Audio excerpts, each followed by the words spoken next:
இன்று திராவிட முன்னேற்றக் கழகத்தின் தலைமையகமான அண்ணா அறிவாலயத்தில் திராவிட முன்னேற்றக் கழகத்தினுடைய தொகுதி பங்கீட்டு குழு,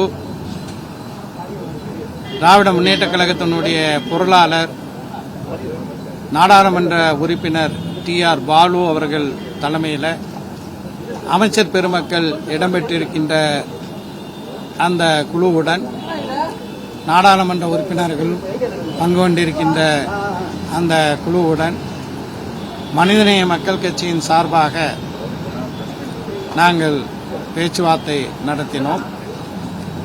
வருகின்ற சட்டமன்ற தேர்தலில் திராவிட முன்னேற்றக் கழகத்தின் தலைமையிலான கூட்டணியினுடைய வெற்றிக்காக தமிழகத்தின் பட்டி தொட்டியெல்லாம் அனைத்து மாவட்டங்களிலும் வியாபித்திருக்கின்ற மனிதநேய மக்கள் கட்சி நிச்சயமாக பாடுபடும் என்பதை மீண்டும் உறுதியாக தெரிவித்து, சென்ற சட்டமன்ற தேர்தலிலே மனிதநேய மக்கள் கட்சி பாபநாசம் மற்றும் மணப்பாறை ஆகிய 2 தொகுதிகளில் போட்டியிட்டு 100 விழுக்காடு வெற்றி பெற்றது.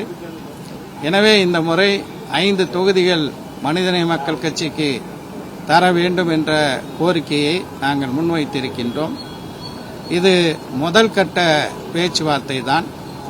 எங்களுடைய கோரிக்கைகளை எல்லாம் குறித்து கொண்டார்கள். அது குறித்து முதலமைச்சருடன் திராவிட முன்னேற்றக் கழகத்தினுடைய தலைவருடன் கருத்துக்களை எடுத்துச் செல்வோம் என்று சொல்லியிருக்கிறார்கள்.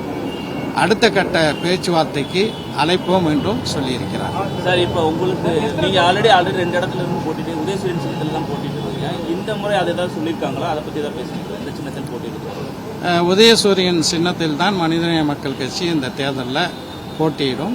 அதையும் நாங்கள் பேசியிருக்கிறோம். குறிப்பாக கூட்டணி கட்சிகள், அதாவது தேமுதிக புதிதாக கூட்டணியில் இணைந்திருக்கு. அவங்களுக்கான இடம் ஒதுக்கிறதுனால கொஞ்சம் இடங்கள் குறைத்துக்கான்னு சொல்லி ஐஎம்ல கூட கேட்டிருக்காங்க. உங்களுக்கு நீங்க 5 சொல்றீங்க, கடந்த முறை 2 தான் கொடுத்துருந்தாங்க.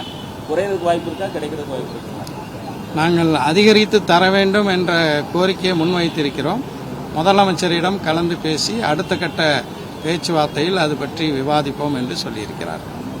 நன்றி.